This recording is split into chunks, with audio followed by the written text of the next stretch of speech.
On the first day of 1956, one of the greatest legends of our time recorded Heartbreak Hotel in Nashville, Tennessee. His name was Elvis Presley, and this, his first hit, officially introduced him to the American national music consciousness.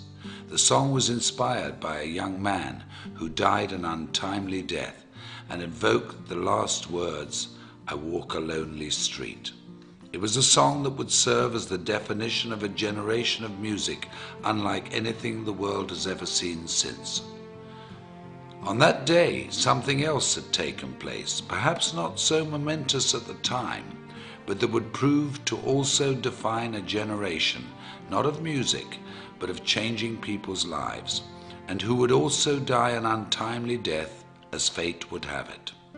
On January the 1st, 1956, in a gritty little neighborhood tucked away in South Los Angeles called La Mirada, Mark Hughes was born.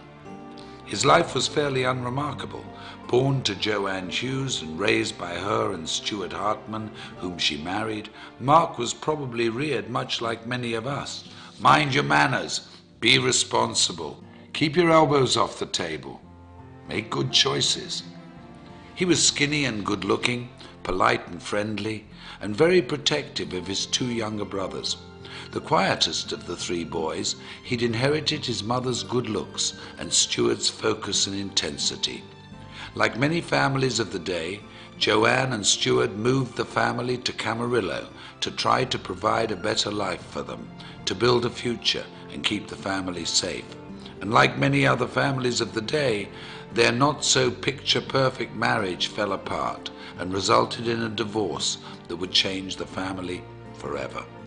Mark's childhood was like many in the growing suburban community: school, day trips to the Channel Islands, bicycle rides and fishing outings. That all came to an end after the divorce, and Joanne began to chase her youth, trying fad diet after fad diet. It was a scary time for Mark, and when Joanne became sick in 1969, when Mark was just 13 years of age, the family returned to La Mirada. They lived with her parents, Mark's grandparents, Lawrence and Hazel Hughes, who took the family in and took care of them as only family could. But despite their best efforts, and with Mark's never-ending grief, Joanne died of complications from the deadly combination and steady use of weight loss and sleep aids. Mark was only 19 years of age. It was then he decided he would make a difference in the world, with his mother as his beacon, and the goal of preventing what had happened to her happened to anybody else. While fundraising for a California youth group, Mark had found his calling. He was charismatic, charming and persuasive. He'd even convinced then Governor Ronald Reagan to part with $500.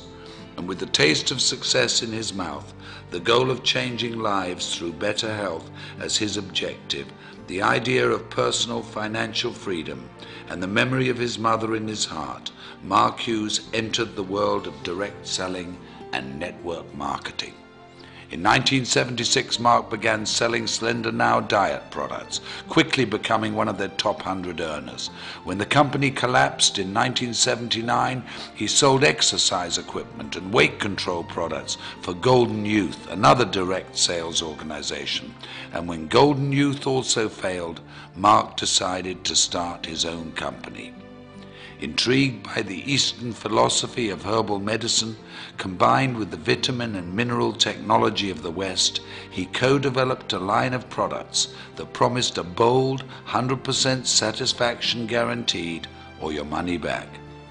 At 24 years of age, Mark Reynolds Hughes, having taken his mother's maiden name, introduced Herbalife in the United States and single-handedly rewrote direct selling history. Unremarkable turned quite remarkable, if you ask me. I often wonder what he would think if he could see us today, sitting here in this arena, looking at how big our organizations have grown, reflecting on the company's incredible retention rate, tasting our new products, walking into a nutrition club, celebrating success at a new president's team experience. How proud he would be. How incredibly happy we would have made him.